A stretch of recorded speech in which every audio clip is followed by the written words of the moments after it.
ఓం శ్రీ గురుభ్యో నమ. శ్రీ నిరవి టీవీ ప్రేక్షకులందరికీ నమస్కారం. మనం ఎందరో మహానుభావులతో సజ్జన సాంగత్యం చేస్తున్నాం. ఈరోజు మన అదృష్టం మనం ఓం స్వరూప్ స్వామీజీతో ఉన్నాం. వారు దివ్య విశ్వశక్తి ప్రచారక్ సొసైటీ ద్వారా ఎంతోమందికి ఆధ్యాత్మిక జ్ఞానాన్ని అందిస్తున్నారు. వారితో సజ్జన సాంగత్యం చేసే భాగ్యం మనకు కలిగింది. నమస్కారం స్వామీజీ. దివ్య శక్తి స్వరూపులందరికీ కూడా దివ్య ఆశీస్సులు శుభం. స్వామీజీ, మనిషి విశ్వశక్తితోనే మనుగడ సాగిస్తున్నాడు. విశ్వశక్తి లేకపోతే మనిషి జీవన విధానమే లేదు. ఒక సెల్ ఫోన్కి ఛార్జింగ్ ఎలా అవసరమో మనిషికి విశ్వశక్తితో రోజు నిత్యం నిద్రలో ఛార్జింగ్ వాడికి తెలిసినా తెలియకపోయినా ఛార్జింగ్ అవుతూనే ఉంటాడు. ధ్యానం చేసే వాళ్ళకి ఆ విశ్వశక్తి అనేది కొద్దిగా ఎక్కువగా తెలుస్తూ ఉంటుంది.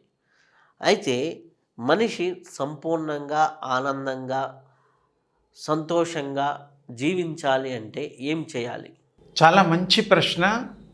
ఇప్పటి సమాజంలో ఇది అవసరం. ప్రతి వారు కూడాను ఇది ఉపకరిస్తుంది. విశ్వశక్తి గురించి చాలా తేలికగా అర్థం చేసుకోవడానికి సూర్యోపాసన, శక్తోపాసన, తేజోపాసన, ప్రకాశోపాసన అని కూడా అంటాం. అంటే ప్రపంచంలో అన్ని విధాలుగా విశ్వము అంటే మనం కనిపించే విశ్వం కాకుండా ఇలాంటి భూములు, ఇలాంటి ప్రపంచాలు లెక్క పెట్టలేనన్ని ఉన్నాయి. మనకి కాస్త పరిచయం చేసిన కృష్ణస్వామి వారు 14 లోకాలని వాళ్ళ తల్లిగారికి చూపించడం జరిగింది, యశోదా తల్లికి. తర్వాత గాయత్రి మంత్రానికి మనం పూర్వీకులు వారి యొక్క విశేషమైనటువంటి తపో శక్తి ద్వారా 24 అక్షరాలకి 24 లోకాల్ని వారు సందర్శించినట్టుగా విదితమే మనకి. అలాగే ఇవి ఏమిటి అంటే ఒక రకంగా డైమెన్షన్స్. ఇప్పుడు మనం 3rd డైమెన్షన్లో ఉన్నాము ప్రస్తుతానికి. 4 and 5th ఆల్రెడీ ప్రయత్నం చేస్తున్నారు. ఈ డైమెన్షన్స్ అనేటువంటిది ఏమిటి అంటే వేరొకగా చూడడము, వేరుగా పడడము, ఈ శక్తిలో ఉండే ఒక వలయాలు. ఇవి లెక్క పెట్టడానికి ప్రపంచంలో ఎవరికీ సాధ్యము కాదు. ఎందుకంటే అన్ని లెక్క పెట్టలేనన్ని డైమెన్షన్స్ ఉన్నాయి. మ్యాక్సిమం ఒక కొంచెం 5-6 ఏళ్ల క్రితం కొంత, ఇంకా అలాగే 1000 సంవత్సరాలు ఇలా వెళితే అంతవరకు రీచ్ అయిన వాళ్ళు, ఎలాగైతే ఇప్పుడు అమ్మవారు ఉన్నారు, ఆదిపరాశక్తి అమ్మవారు. ఆది పరాశక్తి అంటే శక్తిని ఉపయోగించడమే.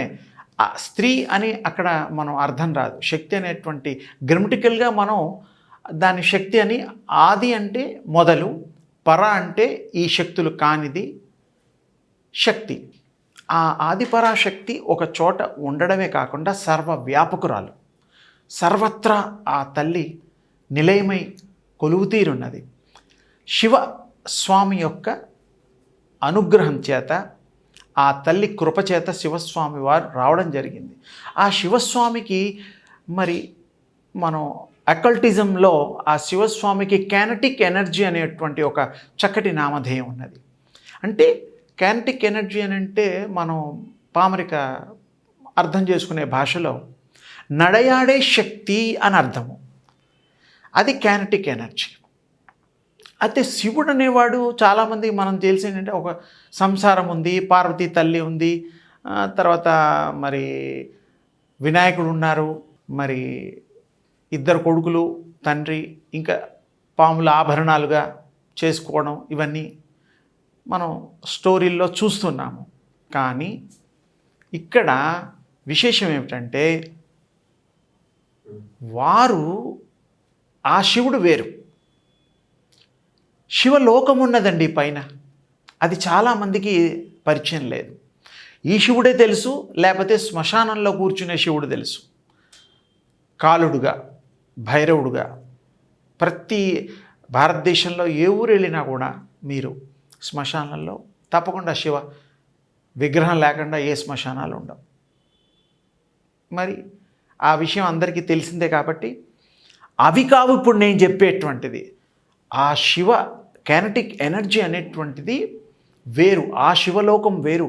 అక్కడ ఎనర్జీ పుంఖాలుగా విశేషంగా వెదజల్లుతూ వ్యాప్తి చెందుతూ ఉంటుందన్నమాట. అది ఆదిపరాశక్తి మూలం. కైనెటిక్ ఎనర్జీ స్వరూపంలో ఉండే శివస్వామి వారు విశ్వస్వరూపులుగా అయ్యారు. సరే, బ్రహ్మ విష్ణు మహేశ్వరులు వాళ్ళది కూడా ఒక ఇది ఉన్నది పురాణ ఇతిహాసాల ప్రకారం. ప్రస్తుతం మనం ఈ యొక్క శివస్వామి సంబంధించింది తీసుకుందాం, ఎందుకంటే ఎనర్జీ గురించి మాట్లాడుతున్నాం కాబట్టి. అకల్టిజంలో ఏదైతే ఉందో అంతర్లీనంగా మీకు కనబడనటువంటి శక్తులు అన్నమాట అవి. అందుకనే దాన్ని అతీంద్రియ శక్తిగా కూడా మనం వర్ణన చెయ్యొచ్చు.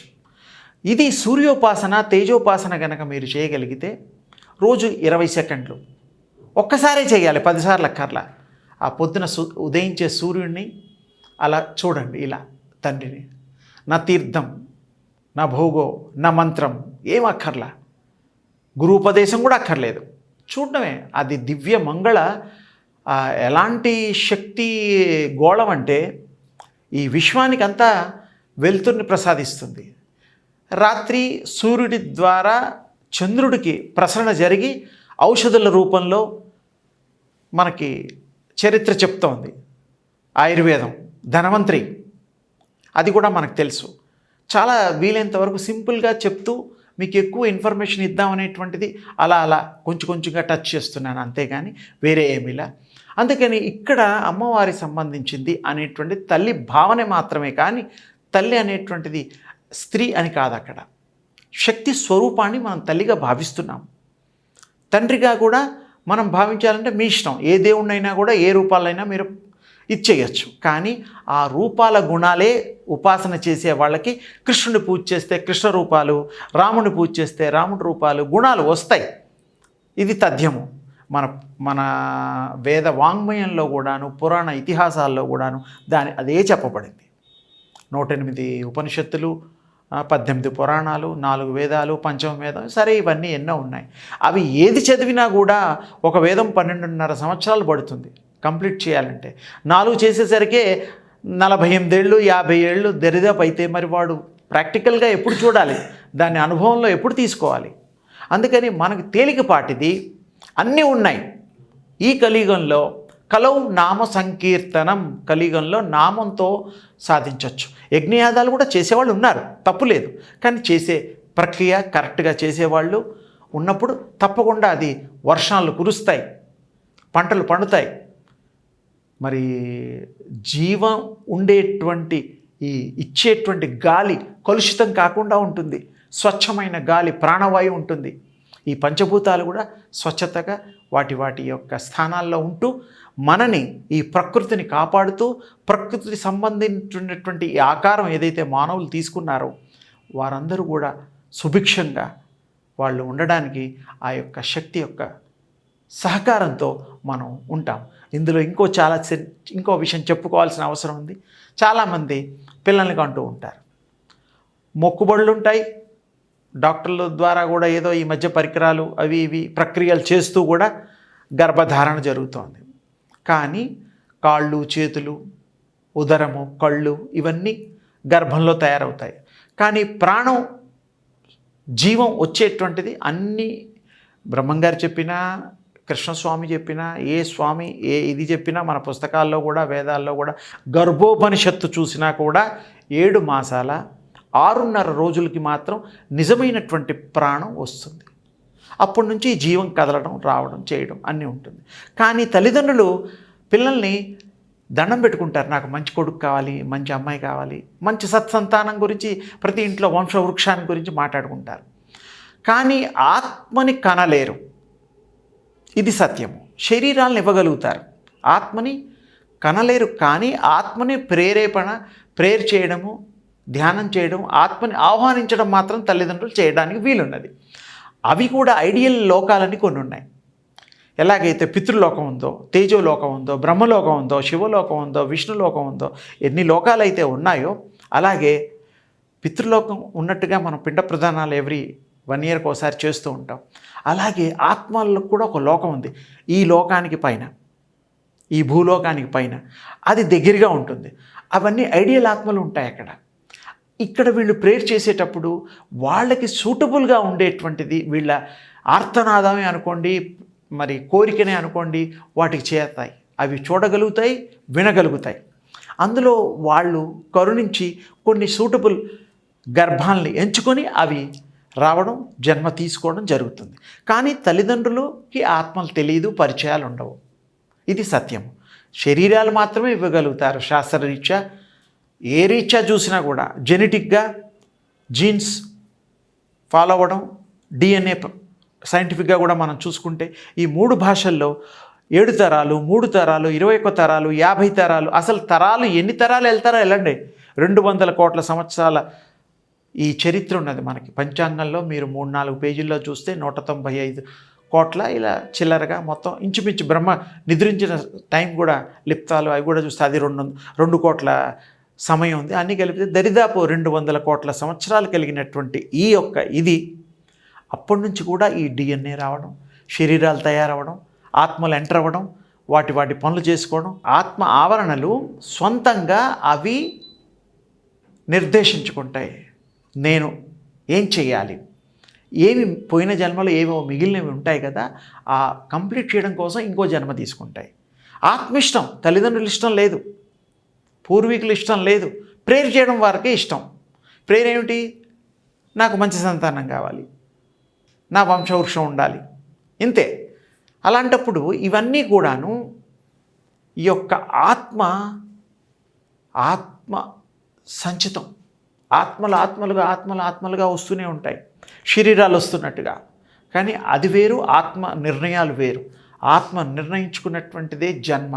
అది ఎన్ని జన్మలైనా తీసుకోగలుగుతుంది.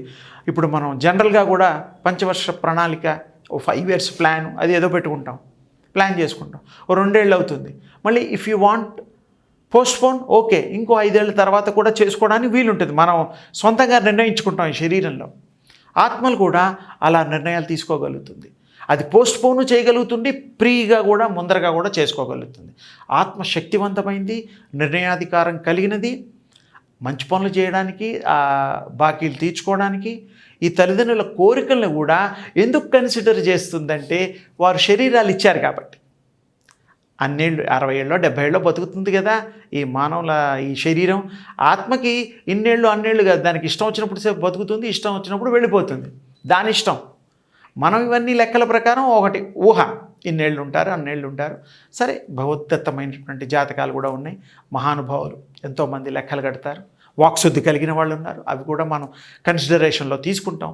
ఇన్ని తీసుకున్నా కూడా ఆత్మ నిర్ణయాన్ని తీసుకోవడం మాత్రం దేనికి అందదు. ఎందుకు అందదంటే ఆత్మ వేరొకటి, అది ఆ శక్తే వేరు.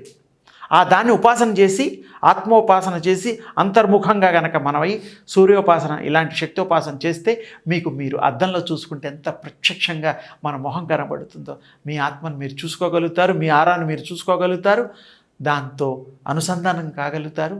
ఫ్యూచర్ టెన్స్, పాస్ట్ టెన్స్ అన్నీ తెలుసుకోగలుగుతారు. మీ లైఫ్ మీ చేతిలో ఉంటుంది, మంచి పనులు చేయడానికి అవకాశం ఉంటుంది. చెడ్డవాళ్లతో స్నేహం చేసుకోకుండా చెడ్డవాళ్ళను గుర్తించి వాళ్ళకి దూరంగా ఉండడం కూడా మీకు ఆ జ్ఞాన పరంపర వచ్చేస్తుంది.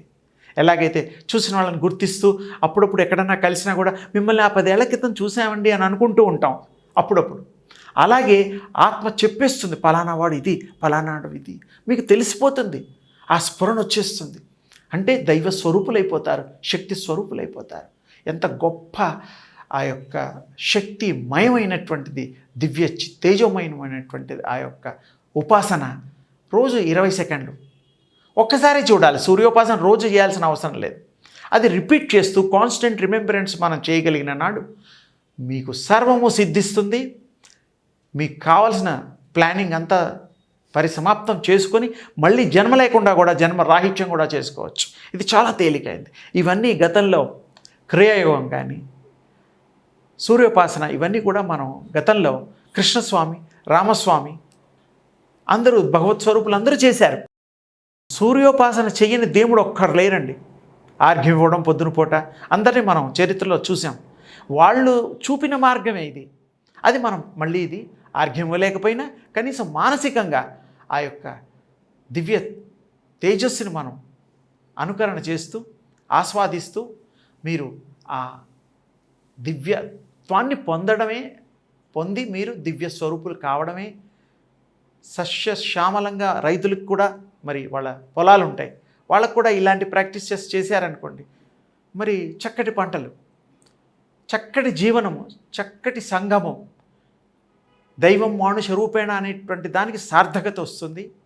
భగవంతుడు మన హృదయ కుహరంలో ఉన్నట్టుగా మీరు ఆ దివ్య తేజో స్వరూపులైపోతారు. చాలా తేలిక, సర్వం విదితమైపోతుంది. అన్నీ తెలిసిన తర్వాత ఇంకా మనం ఎవరిని అడగాలి, ఎవరిని చేయించాలి, ఎవరితో బలవంతం పెట్టాలని అవసరం కూడా లేదు. ఇష్టలు అయిష్టులు అందరూ తెలిసిపోతారు. చాలా తేలిగ్గా చెప్పాను. మన నిరవి టీవీ ద్వారా ఈ యొక్క చిన్నపాటి ఈ ఉపాసన, ఈ యొక్క ప్రయత్నము చేసి ధన్యులు కావాలని మీరు ఈ వేదికని పెట్టినటువంటి ఈ సమయాన్ని చాలా గొప్ప విశేషమైనటువంటి అందరికీ అందుబాటులో తెచ్చే విధంగా ఇప్పుడు నా ద్వారా తేజ ఉపాసన, శక్తి ఉపాసన గురించి మీరు అడగడం, నేను వారికి చెప్పడం, వాళ్ళందరికీ కూడా ఈ ధన్యత నొంది తీరుతారు. స్త్రీ పురుష వయోవృద్ధ భేదం లేదు ఈ ఉపాసనకి. ఎవరైనా చేయొచ్చు. రూపాయి ఖర్చు లేదు. మంత్రాలు తంత్రాలు కూడా అవసరం లేదు. ఉన్నాయి, అవి లేవండం లేదు. గురువు మొగతా కూడా అవసరం లేదు. పూర్వజన్మలో మీకు గురువు ఉండొచ్చు, ఇప్పుడు కూడా గురువు కావాలంటే తీసుకోవచ్చు. మనకు మంచి బోధించేవాడు, దివ్య మన చీకటిని పారద్రోలేవాడే నిజమైన గురువు. మరి భాస్కరుడి కంటే దివ్యమైన గురువు ఎవరున్నారు? సూర్యుడి కంటే గొప్పవాడు ఎవరు లేరు అని నా యొక్క ఇది. అందుకని మీ ద్వారా నిరవి చూసే ప్రేక్ష మహాలోకానికి తప్పకుండా ఇది ఒక మంచి సదవకాశంగా తీసుకొని వారు కూడా ధన్యత్వాన్ని పొందాలని మనస్ఫూర్తిగా నా వంతుగా ఆశీర్వదిస్తున్నాను. శుభం. అయితే మీరు ఇప్పుడు చెప్పారు అతీంద్రియ శక్తులు అనేసి. అతీంద్రియ శక్తులు మనకి ఎలా సంప్రాప్తిస్తాయి? ఎలా వస్తాయి?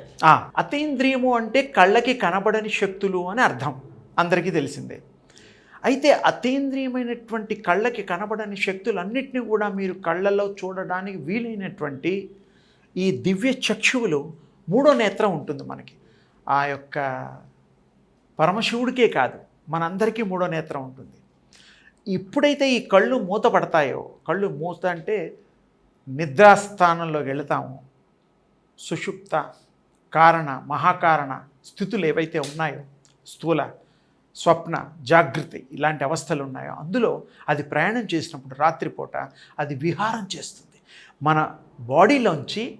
అది రోజు 3 నుంచి 4-5 సార్లు బయటకు వస్తుంది. ఈ శరీరాన్ని చూస్తుంది. అది ఎంత గొప్ప విశేషం అండి. రోజు వెళ్తుందండి. ఎలాంటి ఉపాసన చేయని వాడికి కూడా అది బయటకు వస్తుంది. కానీ వాడికి తెలియాలంటే ఈ ఉపాసన అవసరం. అప్పుడు వాడు చూడగలుగుతాడు, తన్ను తాను చూసుకోగలుగుతాడు. ఆత్మ మన ఈ శరీరాన్ని చూస్తుంది, ఇది సత్యము. పరకాయ ప్రవేశాలు కూడా ఉన్నాయి.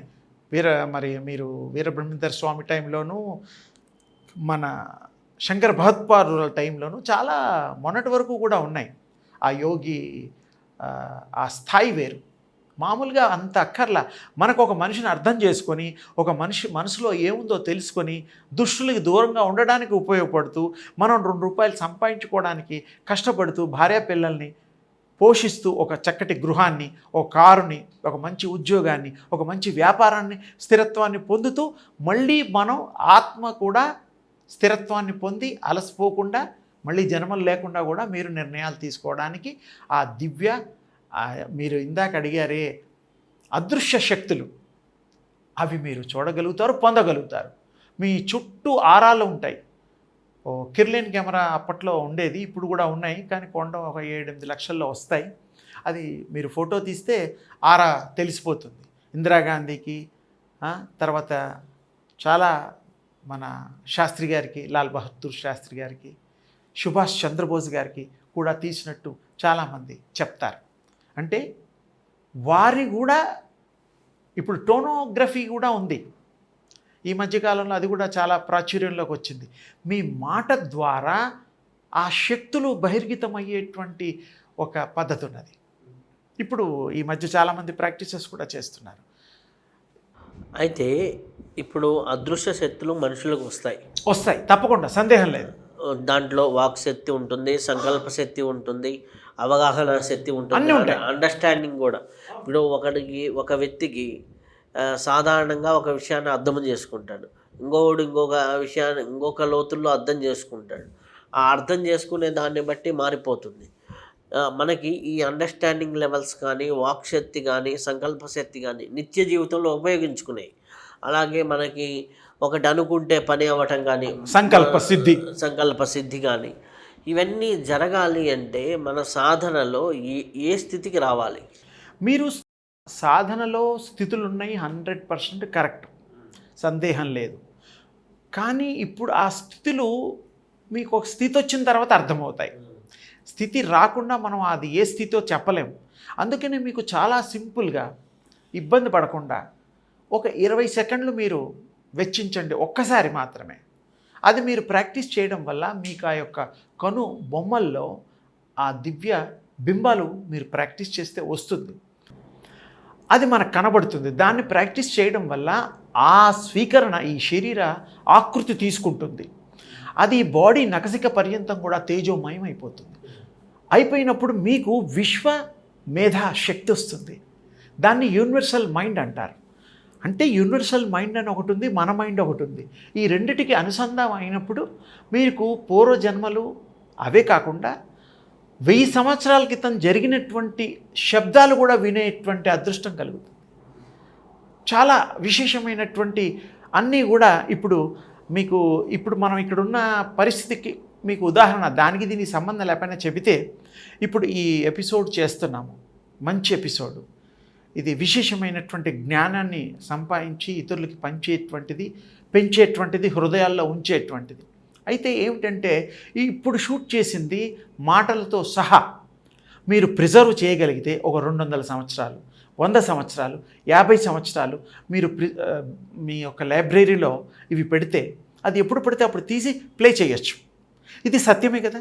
అలాగే గతించిన కాలంలో మనం ఉండే ఈ యొక్క అనుభవించిన సమయం అంతా కూడా మాటల రూపంతో, ఆచరణ రూపంతో, శక్తుల రూపంతో ఉండే మానవులందరివి కూడా అట్లా నిక్షిప్తం చేసేటటువంటిది విశ్వం.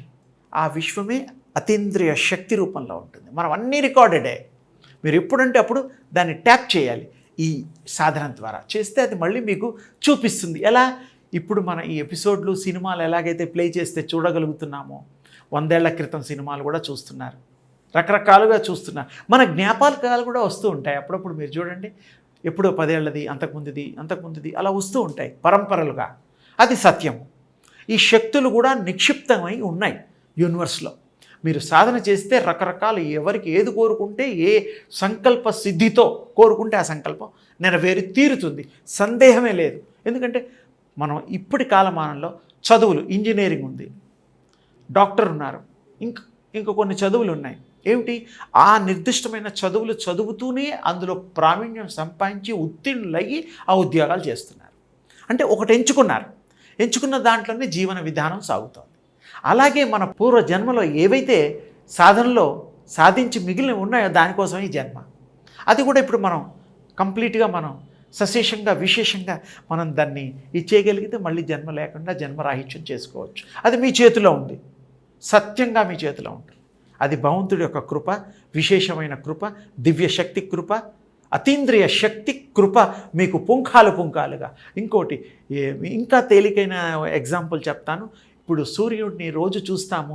ఈ యొక్క ప్రపంచంలో అది ప్రవాహం చేస్తోంది, ప్రసరణ జరుగుతోంది, కిరణాల రూపంలో ప్రసరిస్తోంది. మొత్తం ప్రపంచాలన్నీ కూడా అది ప్రసరిస్తోంది. సత్యమే కదా ఆ యొక్క దివ్య తేజస్సు. అలాగే మీ యొక్క ఆత్మ కూడా ఆ యొక్క దివ్య తేజస్సు, ప్రపంచం, ఇలాంటి ప్రపంచాలు, ఖగోళాలు ఎన్నున్నాయి అన్నీ స్వీకరిస్తాయి. చంద్రమండలం ఏంటి, ఆ మండలం ఏంటి, ఈ గ్రహాలు ఏమిటి, ఆ గ్రహాలు ఏమిటి అన్నీ తీసుకుంటాయి, ప్రసరిస్తాయి. అది కంటికి కనబడవు.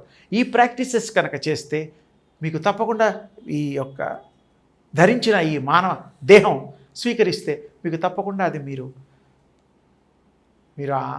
దాన్ని సంపాదించుకోవచ్చు. ఆ జ్ఞానాన్ని కొంతమంది 10 రోజుల్లో రావచ్చు. Concentration important. మీకు ఇంట్రెస్ట్ లేకపోతే ఈ జన్మలో రాదు. పేరుకే చేయాలి కదా. మందు తినాలి, జబ్బు తగ్గుతుంది. ఆహారం తినాలి, రుచి తెలుస్తుంది. చదువుకోవాలి, దాని ఉపయోగం తెలుస్తుంది. ప్రతిదీ దానికి క్రియ, ప్రక్రియ, మరి ప్రయోగం ఉన్నాయి. అతీంద్ర శక్తులు ఉన్నాయి.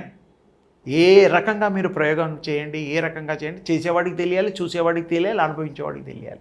ఇది ఈ సాధనలో మీకు దివ్య శక్తులు కూడా మీరు ఆహ్వానిస్తే మీరు తప్పకుండా మీ ఈ శరీరంలోకే అవి అడుగు పెడతాయి. మనకి ఆత్మోపాసన అంటారు, ఆత్మశక్తిని పెంచుకోవడం అవును. అంటారు. మనకి వివేకానందుల వారు వీళ్ళందరూ కూడా మనకేమంటారు, నీ ఆత్మశక్తిని పెంచుకోండి, నీ ఆత్మ బలాన్ని పెంచుకోండి అంటారు. ఇవన్నీ చెప్తూ ఉంటారు. అయినప్పుడు మన ఆత్మ ఎక్కడుంటుందో మనకి అర్థం కానప్పుడు, ఆత్మ ఎలా ఉంటుందో తెలియనప్పుడు అర్థం కానప్పుడు ఈ ఆత్మశక్తిని ఎలా పెంచుకుంటాము, ఎలా ఉపాసిస్తే ఈ ఆత్మశక్తి పెరుగుతుంది, ఎలా ధ్యానిస్తే ఈ ఆత్మశక్తి. చాలా బాగా అడిగారు. ఆత్మ అనేటువంటిది తేజో రూపంలో ఉంటుంది, దీంట్లో సందేహం లేదు. అన్ని పురాణాలలో వేదంలో కూడా ఆత్మ, పరమాత్మ, బ్రహ్మతత్వము అవన్నీ తేజో రూపంతోనే పోల్చారు. మనం ఎన్నోసార్లు విన్నాం. ఆ తేజో రూపంలో, ప్రకాశ రూపంలో ఉండేటువంటి ఆత్మ పుంఖాలుగా విడిపోయింది సృష్టి ఆది అందు. అవి ఇప్పుడు ప్రయాణాల్లో చేస్తోంది, ఊర్ధ్వలోకాల్లో ఉంటుంది, అన్ని చోట్ల ప్రయాణం చేయగలుగుతుంది. ఈ మానవ శరీరమే కాదు, ఏ శరీరాన్నైనా కూడా అది చెట్టు రూపంలో ఉండేది కూడా ఆత్మే. మీరు ఏనుగు ఉంటుంది, అంత పెద్ద ఏనుగులో ఉండేది ఆత్మస్వరూపమే. సర్పం ఉంటుంది, ఏదైనా సరే మీరు తీసుకోండి, చేప ఉంటుంది, ఎన్నన్నా తీసుకోండి, పిపీలకు అది బ్రహ్మపర్యంతము కూడా ఆత్మ ఆవరించి ఉన్నది. దానికి కూడా ఒక మైండ్ ఉన్నది.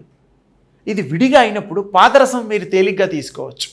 పాదరసాన్ని గుప్పటి తీసుకొని ఇక్కడ వేయండి, ముక్కలుగా పుంఖాలుగా ఒక 100,000 ముక్కలు అయిపోతాయి. వేసిన వాడికి చూసిన వాడికే తెలుసు. ఒక్కొక్క ముక్కని కలపండి, కలిసిపోయినట్టు తెలియదు, అతుకు పెట్టినట్టు తెలియదు, అంతా కలిపితే ఒకటే ముద్ద అవుతుంది. అదే విశ్వాత్మ. విశ్వాత్మలోంచి వచ్చినదే ఈ పరమాత్మ, ఈ ఆత్మలు, ఇవన్నీ కూడా అందులోంచి. వాటికి అన్నిటికి కూడాను మైండ్స్ ఉన్నాయి, ఆలోచన శక్తి ఉన్నాయి. ఆ ఆలోచన శక్తి వల్ల ఈ రూపాలు తీసుకుంటున్నాయి, సందేహం లేదు ఇందులో. కృష్ణుడు, రాముడు, ఈ మన అవతారాలు కూడా మానవ రూపాన్ని వాళ్ళు ఆవహించి అవతరించారు ఆ రూపాల్లో. అది మీకు విదితమే. మన వాడు కాకపోయినా, మన భాష కాకపోయినా, అవతార్ సినిమా అని ఆ మధ్య 2-3 తీశారు. అవతార్ 1, అవతార్ 2, అవతార్ 3 అని. ఇంగ్లీష్ వాడు కూడా అవతారాన్ని ఒప్పుకున్నాడు, తెలుసో తెలియకో. అవతరించడం అంటే అందులో అవడం, ప్రవేశించటం. మరి భగవంత్ స్వరూపాలు కూడా అవతారంగా వారు అవతరించారు. 9 అవతారాలు, 10వ అవతారం రాబోతోంది. మనం కూడా మానవ అవతారమే తీసుకున్నాం, అవతరించడం బట్టి ఎంత సత్యమో శక్తి కూడా మీలో అవతరిస్తుంది. శక్తి స్వరూపంగా మీరు మారుతారు. అప్పుడు మీకు మైండ్ పనిచేస్తుంది, దివ్య మైండ్ వస్తుంది, దివ్యాత్మలకు ఉండేటువంటి శక్తి, ఆలోచన పరంపరలు వస్తాయి. అప్పుడు మీకు అన్నీ కూడా మంచిగా ఆలోచిస్తారు, మంచి మార్గాన్ని ఎన్నుకుంటారు, మంచి క్రియ చేస్తారు. మంచి తప్ప వేరేది ఉండదు. ఇంకొక దీనికి టెక్నిక్ అవసరమే లేదు. సూర్యోపాసన చేస్తే చాలు, చక్కగా మీకు దివ్యత్వాన్ని పొందిన తర్వాత ఇంకా మీ దగ్గర ఏముంటుంది? చెడు వెళ్ళిపోతుంది. చెడు ఉన్న చీకట్లో ఒక్కసారి వెలుతురు వచ్చిన తర్వాత చీకటి వెళ్ళిపోతుంది కదా. చీకటి ఇంకా ఉంటుందా? పారిపోతుంది అది ఈ వెలుతురికి. ఇది ఎంత సత్యమో ఆ యొక్క అతీంద్రియమైన శక్తి ఒక్కసారి మీ బాడీలో, నా బాడీలో, అందరి బాడీలో ఆవహిస్తే దివ్యాత్మలుగా, దివ్య సంపన్నులుగా, దివ్య శక్తులుగా మారిపోయి దివ్యమైన పనులే చేస్తాం. ఇతరులు మార్చే శక్తి వస్తుందండి, సందేహం లేదు. కొంతమంది వింటే ట్యూన్ అయిపోతాం, నచ్చుతాయి. కొంతమంది వినబుద్ధి కాదు, చూడబుద్ధి కాదు. ఎందుకు నచ్చదు అంటే ప్రకృతి సిద్ధమైనటువంటిది ఆ పరాశక్తికి సంబంధించింది అనమాట. మీకు అది వచ్చినప్పుడు తప్పకుండా మీరు మారిపోతారు, ఇతరులు మారుస్తారు, సమాజాన్ని మారుస్తారు, దేశాన్ని మారుస్తారు, ప్రపంచాన్ని మారుస్తారు. ఈ లోకాలన్నీ మార్చడానికి ఈ అవతారాలు రావడం, భగవత్ అవతారాలు. మీరు మానవతారం నుంచి భగవత్ అవతారం కూడా మీరు హై స్టెప్కి వెళ్ళచ్చు. ఎందుకంటే ఒక అన్నం లేని వాడికి ఇంత ముద్ద పెడితే దండం పెడతాడు, దేవుడు అయ్యా ఈరోజు అంటాడు. ఆయనకు దేవుడు కాదు, మానవుడే పెట్టాడు, కానీ దేవుడితో పోల్చాడు మనని. ఎందుకు? ఆ వాడికి ఈ జీవనాన్ని ఉంచినందుకు. ఆ తిండి లేకపోతే చచ్చిపోతాడు వాడు. అప్పటికే ఎన్ని రోజుల నుంచి తినకుండా ఉన్నాడో తెలియదు మనకి. అన్నదానం చాలా గొప్పది. అది ఇలాంటివి చాలా చెప్పచ్చు ఉపమానాలు. ఏదైనా దివ్యశక్తి సంపన్నులు కండి, చాలా తేలికైంది. అప్పట్లాగా అడవుల్లో పోయి తపస్సు చేయాల్సిన అవసరం లేదు, ఎవరింట్లో వాళ్ళు కూర్చొని చేసుకోవచ్చు. హాయిగా, ఏమి ఇబ్బంది లేదు.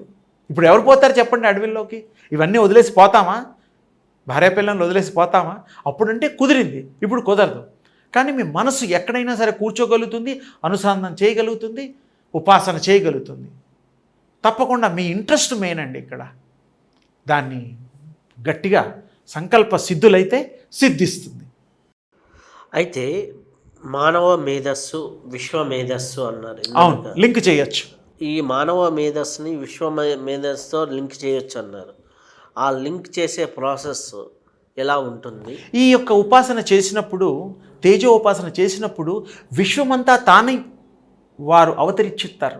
ఎవరైతే చేస్తారో ఉపాసన, వారు ఆ యొక్క దివ్య శక్తిని ఆవాహన చేసుకుంటారు. మన మంత్రశాస్త్రంలో ఆవాహన చేసుకోవడం, ఆవాహయామి అంటారు. అనంగానే కాదు, మనస్సు పెట్టి పిలవాలి. అప్పుడు భగవంతుడు ఈ హృదయ కుహరంలో వచ్చి మనని ఆశీర్వదిస్తాడు. చక్కగా మన నిలయాన్ని, హృదయ నిలయాన్ని ఆయన స్థలంగా తీసుకుంటాం. అందుకని ఏ ఒక్కటి తెలుసుకుంటే మీకు అన్నీ తెలుస్తాయో, ఆ అన్నిట్లో ఏ ఒక్కటి సర్వసాధారణంగా ఉందో అదే దివ్య శక్తి. మీరు శక్తి సంపాదించిన తర్వాత మీకు ఇంకా ఆలోచన ఒకటే ఉంటుంది, సత్ ఆలోచన. అన్నీ మీకు సమకూరుతాయి, ఆహారం వచ్చేస్తుంది. ఒకప్పుడు ఎన్నో సంవత్సరాల పిల్లల్ని తపోశక్తి ద్వారా మన వాళ్ళు పూర్వీకులు కనేవారు. ఎలా? గర్భం లేకుండా తీసుకోవడం, మంత్రజలం ఇలా సంకల్పించనంగానే ఎన్నో రకాల జీవులు పుట్టేవి. అది మన పురాణాలలో ఉంది. ఇది కొత్త విషయం కాదు, చెప్పుకోవడం కొత్త విషయంగా ఉండొచ్చు. ఎందుకంటే ఈ మధ్యకాలంలో ఎవరు చెప్పలేకపోవచ్చు. మనం ఏదంటే అది సృష్టి చేయగలుగుతాం. స్త్రీ పురుషులు లేకుండా చేయొచ్చు, క్రియేట్ చేయొచ్చు. We are the creator, we are the destroyer. సమస్యనే లేదు ఇందులో. మనం అంటే భగవత్ శక్తి, భగవత్ స్థితి వస్తుంది మీకు.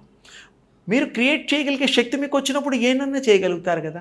అసలు మీరు ప్రయాణం చేయగలుగుతారు, అదృశ్యం అయిపోగలరు, అష్టసిద్ధులు కూడా పొందగలుగుతారు. అష్టసిద్ధులను లిమిటెడ్ పెట్టారు 8 అని.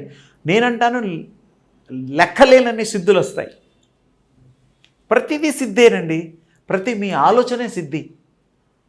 మీ ఆలోచన చాలా గొప్ప పవర్ఫుల్ అండి. అది ఊరికే రాదు, అది ఆ ఈధర్లోంచి వస్తుంది, యూనివర్సల్ మైండ్లోంచి వస్తుంది. అయితే ఒక మనిషి ఇక్కడ ఒక 10 మంది ఉంటే వాళ్ళ మైండ్లు బుర్రకో బుద్ధి అంటే, అవును, బుర్రకో బుద్ధి, ఒక్కొక్క బుద్ధిని బట్టి వాడు ఆలోచన. అవును, తప్పదు. నాకు వచ్చిన ఒక ఆలోచన, ఒక సైంటిస్ట్కి వచ్చిన ఒక ఆలోచన, లేకపోతే ఒక కూలివాడికి వచ్చిన ఆలోచన వేరువేరుగా ఉంటుంది. అవును, మనిషికి ఈ ఆలోచన ఎవరిస్తున్నారు, ఆ ఆలోచనని ఎవరు క్రియేట్ చేస్తున్నారు, ఆ ఆలోచన మాయలో పడి ఇదే కరెక్ట్ అనుకొని భ్రమింపచేస్తుంది ఎవరు, ఆ భ్రమలో పడి మనిషి కొట్టకపోతున్నట్టు చేస్తుంది ఎవరు, ఆ మనిషికే సరైన ఆలోచన వచ్చి సరైన సంకల్పం వస్తే అద్భుతంగా ఉంటుంది కదా. ఒక మనిషికి ఈ యొక్క ఆలోచన విధానాన్ని కంట్రోల్ చేస్తుంది ఎవరు? ఒక వ్యక్తికి ఒకరిని చంపాలనే ఆలోచన వస్తేనే వాడు క్రిమినల్ అవుతున్నాడు, లేదా ఒక వ్యక్తికి ఒకరిని ఏదైనా చేర్చాలంటేనే ఇదవుతున్నాడు. ఈ ఆలోచనలు ఇస్తున్నది వేరే వాళ్ళు అయినప్పుడు, ఆలోచిస్తున్నది కల్పిస్తున్నది వేరే వాళ్ళు అయినప్పుడు, ఈ కర్మ చేసే జీవుడు కర్మ చేస్తూ ఉంటాడు. ఈ కర్మ చేస్తున్నప్పుడు వీడికి కర్మ ఆపాదిస్తూ ఉంటారు. ఆలోచన సృష్టి ఇస్తున్నది వేరేవాడు, జరిపిస్తుంది వేడు, కానీ కర్మ మాత్రం ఈ జీవుడికి. అలాగే ఆలోచన ఇస్తున్నది ఎవరు, ఆలోచన ద్వారా కర్మ ఎలా వస్తుంది, కర్మ వీడికి ఎలా అంటుతుంది, ఆలోచన ఇచ్చిన వాడికి ఎందుకు అంటటం లేదు? చాలా బాగా లోతైన ప్రశ్న. ఈ మధ్యకాలంలో ఈ మాట అడిగిన వాళ్ళు నాకు కనపడలేదు, మీరు అడిగారు, బాగుంది. దానికి అర్థం ఇప్పుడే చెప్తాను. అది ఆత్మస్వరూపంలో ఉండేటువంటి, ప్రకాశ రూపంలో ఉండేటువంటి దానిని మనం ఆత్మగా పిలుస్తాం. ఆత్మ సంచితంగా పూర్వజన్మకి సంబంధించినవి చేస్తూ ఆ అనుభవం కోసమే ఈ ఆత్మ ఈ ప్రవేశం జరుగుతుంది, ఈ బాడీలో ఎంటర్ అవుతుంది. అయినప్పుడు అవి ఈ బాడీలోంచి చేస్తుంది, అది కర్మ ఈ బాడీ ద్వారా చేస్తుంది. ఈ శరీరం పాపం అమాయకురాలు, దానికి ఏం తెలియదు. అది సంకల్పం చేస్తేనే ఈ బాడీ చేస్తుంది. తేటతెల్లమైపోయింది. ఈ చేసినప్పుడు ఫలితం దానికి చెందుతుంది. పుణ్యం మనిషి చివర్లో, అంటే ఈ శరీరాన్ని వదిలినప్పుడు ఆ దానితో పాటు వెళ్ళేది ఒక్కటే, ధర్మము వెళ్తుంది, పుణ్యము వెళ్తుంది, పాపం వెళ్తుంది. ఈ మూడు వెళ్తాయి. ఈ మూడు ఆత్మ ద్వారా ఎప్పుడు సంచరిస్తూనే ఉంటాయి. ఇంకొకటి, ఏమీ లేకుండా మొత్తం కంప్లీట్ చేసుకొని ఇక్కడే అనుభవించేస్తే ఆ మూడు జీరో అయిపోతాయి. ఇంకా మరుజన్మ ఉండదు. జన్మ రాహిత్యం అండి, ముక్తి అనండి, మోక్షం అనండి, అలాంటివి. ఈ బాడీలో మీరు అన్నట్టుగా కంటిన్యూషన్లో చెప్పడం ఏంటంటే, ఆత్మ అనుసంధానంగా ఈ యొక్క బాడీని వాడుకుంటోంది, ఆ కర్మలు చేస్తోంది. చేయించేది, చేయించబడేది మన దృష్టిలో శరీరం, కానీ దాన్ని నడిపించేది ఆత్మ. దాని వెనకాల ఉన్నది ఆత్మ. ఆత్మ పనులైన తర్వాత శరీరం చెయ్యదు, నిశ్చేష్ట అయిపోతుంది. అంటే ప్రాణం లేనిది ఈ శరీరం పనిచేయదు కదా. Just like robot. ఇప్పుడు రోబోట్స్ ఉన్నాయి, మనం చూస్తున్నాం, అన్నీ కనిపెడుతున్నారు. చైన్లు కోస్తున్నారు, రకరకాల మోస్తున్నాయి, రాళ్ళు రప్పలు, రోడ్లు వేస్తున్నాయి ఫారిన్ కంట్రీస్లో. దాన్ని ఏంటి, మెమరీ ఉంటుంది, దాని ప్లానింగ్ అంతా చిప్ రూపంలో పెట్టి రిమోట్ చేస్తే ఆ పనులన్నీ చేస్తోంది. ఇక్కడ అవేమీ అక్కర్లా, ప్రాణశక్తి చేయిస్తోంది. ప్రాణశక్తి చాలా గొప్పది, లెక్క పెట్టలేనన్ని కోటాను కోట్ల రెట్లు ఎక్కువ. అందుకని ఆ యొక్క ఆలోచన కూడా దానిదే. అది సంకల్పం అంటారు. ఆలోచనలు మీ భాషలో సంకల్పం. అది సంకల్పించుకుంటోంది, ఈ పని, ఈ పని, ఆ పని, ఇతరులను కూడా మార్చే పని కూడా అది చేస్తుంది. సంకల్ప సిద్ధత్వం, సంకల్ప మహాయజ్ఞం ఇది ఆత్మ చేస్తుంది. ఆత్మ ద్వారానే ఇవన్నీ జరుగుతాయి. ఆత్మని మనం చూడగలుగుతాం కూడా. మీ ప్రాక్టీస్లో ఆత్మని మీరు చాలా స్పష్టంగా చూడగలుగుతారు. మిమ్మల్ని మీరు అర్థం చేసుకోగలుగుతారు, ఇతరుల ఆత్మలను కూడా మీరు చేసుకోగలుగుతారు. ఇక్కడ ఉండే ఫ్రెండ్షిప్, ఇక్కడ ఉండే చుట్టాలని కూడా శరీరాలు వదిలిన తర్వాత కూడా మీరు వాళ్ళతో స్నేహం చేయగలుగుతారు. అంటే కనెక్ట్ అయి ఉన్న వాళ్ళతో మాట్లాడగలుగుతారు ఆ లోకాల్లో, ఆత్మలోకాల్లో. లేకపోతే మాట్లాడరు. పని లేనప్పుడు పక్క నుంచి ఎంతమంది వెళ్ళినా పట్టించుకోం మనం. పని ఉన్నప్పుడు వాడికి మనం ఇంపార్టెన్స్ ఇచ్చి పలకరించి మాట్లాడి పరిచయం చేసుకుంటాం. ఈ ఆత్మల్లో కూడా ఫ్రెండ్షిప్స్ ఉంటాయి, వాటికి కూడా ప్రేమలు ఉంటాయి, కనెక్షన్స్ ఉంటాయి, అన్నీ ఉంటాయి. అందుకని ఆత్మని మన అవగాహన చేసుకొని ఆత్మలోచన కనుక మనం చేయగలిగితే అది మహాసంకల్పం, సంకల్ప విశ్వరూపం అవుతుంది. చాలా తేలిగ్గా చెప్పాను. చాలా సంతోషం స్వామీజీ, చాలా అద్భుతమైన విషయాలు మాతో పంచుకున్నందుకు చాలా చాలా కృతజ్ఞతలు. మీరందరూ కూడా ఇవన్నీ ప్రాక్టీసెస్ చేసి దివ్య స్వరూపులై, శక్తివంతులై, మీ యొక్క జీవితాన్ని మంచి దారిలో ప్రవేశపెడుతూ, మంచిని అనుభవిస్తూ, సుఖ సంతోషాలతో మీరు వర్ధిల్లాలని నా ఆశీస్సులు. ఇప్పటి వరకు మనం అద్భుతమైనటువంటి జ్ఞానాన్ని పొందాం. మరొక్క విశిష్టతతో కలుసుకుందాం. అంతవరకు మన ఛానల్ని, నిరవి టీవీని చూస్తూ ఉండండి. అందరూ ఆనందంగా ఉండండి. అలాగే ఈ విషయాలుని మీరు వాట్సాప్లో అందరికీ షేర్ చేస్తూ ఉండండి. ఎందుకు అంటే చాలామందికి ఈ మధ్యకాలంలో నాకు వస్తున్నటువంటి కొరీస్ ఏంటంటే, చాలామందికి ఈ యొక్క జ్ఞానం, ఈ ఎపిసోడ్ వచ్చిందా అని ఎప్పుడో 6 నెలల తర్వాత, 1 ఇయర్ తర్వాత తెలుసుకుంటూ ఉన్నారు. కాబట్టి మీరు షేర్ చేస్తూ, అలాగే మీ ఫేస్బుక్లో కావచ్చు, ఇన్స్టాగ్రామ్లో కావచ్చు, వాట్సాప్లో కాదు, ఇట్లా షేర్ చేస్తూ ఉంటే ఈ జ్ఞానం ఎంతోమందికి చేరుతూ ఉంటుంది. దానివల్ల మీకు ప్రయోజనం, అందరికీ ఆధ్యాత్మికతను పంచిన వారు అవుతారు, అందరిలో ఆధ్యాత్మిక విరాజిల్లేటట్టు అవుతుంది. కాబట్టి అందరికీ షేర్ చేద్దాం. మీరు ఆనందంగా ఉండండి, 10 మందిని ఆనందంగా ఉంచండి. శుభం భూయా, సర్వే జనా సుఖినో భవంతు.